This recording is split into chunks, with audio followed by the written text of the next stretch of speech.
Guys welcome our channel. और आ चुके हैं हम अपनी लर्निंग सीरीज में महाभारत के 9 श्राप, जिन्होंने महाभारत की काया पलट कर दी पूरी महाभारत की कहानी।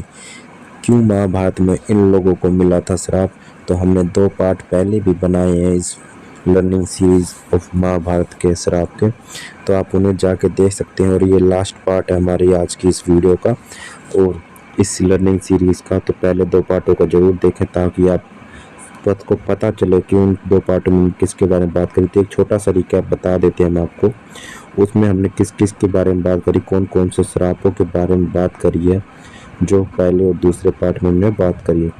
तो पहले पार्ट में हमने गांधारी और श्री कृष्ण के श्राप के बारे में बात करी। जो गांधारी ने श्री कृष्ण को श्राप दिया था, उनके कुल को समाज श्राप दिया था। दूसरा, श्री कृष्ण ने अश्वत्थामा को जो श्राप दिया था, जो वो आज भुगत रहे हैं घूम घूम के। तीसरा, द्रौपदी और घटोत्कच के श्राप को, जो द्रौपदी ने घटोत्कच को श्राप दिया था, जो वह युद्ध में मारा गया था। इन 3 श्रापों की बात हमने अपनी पहली वीडियो में करी है।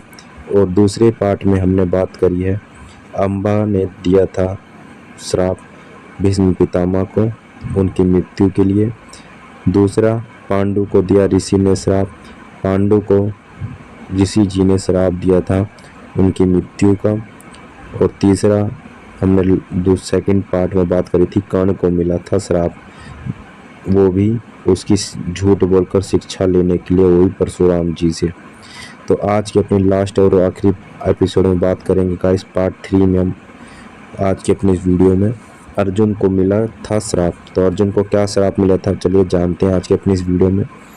तो अर्जुन सशरीर इंद्र सभा में गया तो उसके स्वागत में उर्वशी, रंभा आदि अप्सराओं ने नृत्य किए।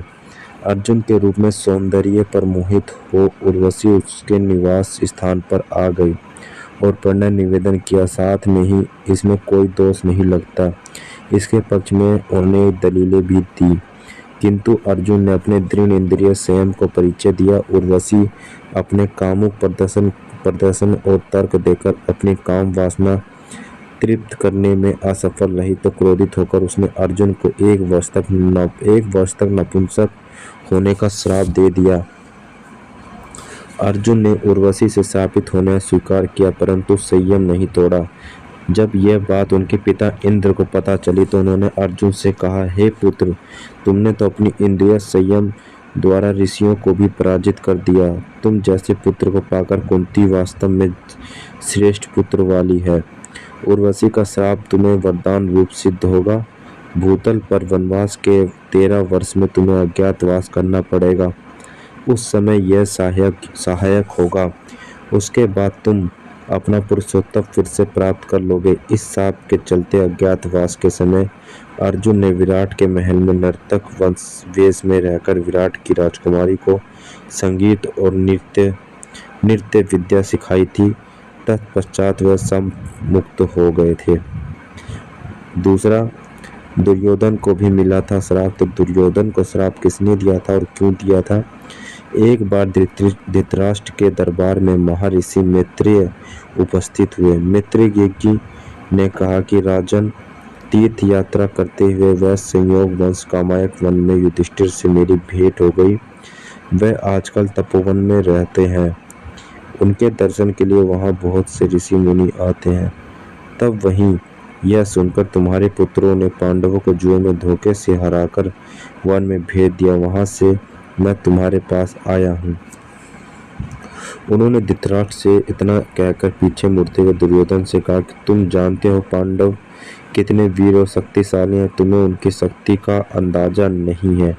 शायद इसलिए तुम ऐसी बातें कर रहे हो, इसलिए तुम्हें उनके साथ मेल कर साथ सबक लेना चाहिए। मेरी बात मान लो, गुस्से में ऐसा अनर्थ मत करो। महर्षि मैत्रेय की ये बात सुनकर दुर्योधन को क्रोध आ गया और वह व्यंग्यपूर्ण मुस्कुराते हुए पैरों से जमीन कुरेदने लगा। और हद तो तब हो गई जब उसने अपनी जंघा पर हाथ से ताल ठोक दी। दुर्योधन की ये उद्दंडता देख महर्षि को क्रोध आया। तब उन्होंने दुर्योधन को श्राप दिया कि तू मेरा तिरस्कार करता है, मैं बात शांतिपूर्वक सुन नहीं सकता। यह उद्दीन जिस जंगा पर ताल ठोक रहा है उस जंगा को भीम गदा से तोड़ देगा। बाद में कौरव पांडवों का घोर युद्ध हुआ। भीम ने दुर्योधन की जंगा पर वार करते हुए उसकी जंगा उखाड़ फेंकी। और तीसरा और आखिरी श्राप ऋषि श्रृंगी ऋषि का परीक्षित को श्राप। पांडवों के स्वर्गारोहण के बाद अभिमन्यु के पुत्र परीक्षित ने शासन किया। उसके राज्य में सभी सुखी और संपन्न थे। एक बार राजा परीक्षित शिकार खेलते खेलते बहुत दूर निकल गए। तब उन्होंने वह मौन अवस्था में सीमक नामक के ऋषि दिखाई दिए। राजा परीक्षित ने उनसे बात करनी चाही, लेकिन मौन और ध्यान में होने के कारण ऋषि ने कोई जवाब नहीं दिया। यह देखकर परीक्षित बहुत क्रोधित हुए और उन्होंने एक मरा हुआ सांप उठाकर ऋषि के गले में डाल दिया। यह बात जब सामयिक ऋषि के पुत्र श्रृंगी को पता चला तो उन्होंने दिया द्वारा यह बात जब मरा हुआ सांप उठाकर ऋषि के गले में डाल दिया। यह बात जब सामयिक ऋषि के पुत्र ऋषि श्रृंग को पता चली तो उन्होंने श्राप दिया कि आज से 7 दिन बाद तक्षक नाग राजा परीक्षित को डस लेगा, जिससे उनकी मृत्यु हो जाएगी। तो ये थी गाइस आज की हमारी वीडियो और ये थी गाइस हमारी लर्निंग सीरीज ऑफ महाभारत के 9 ऐसे श्राप जिन्होंने बदल दिया महाभारत का पूरा इतिहास। तो उम्मीद करता हूँ गाइस ये वेब सीरीज और ये ज्ञान आपको अच्छा लगा होगा। वीडियो अच्छी लगी हो तो वीडियो को जरूर लाइक करें। चैनल पर नए तो चैनल को सब्सक्राइब भी करें ताकि आने वाली वीडियोस नोटिफिकेशन आपको मिलते हैं। तो मिलते हैं गाइस नेक्स्ट वीडियोस में।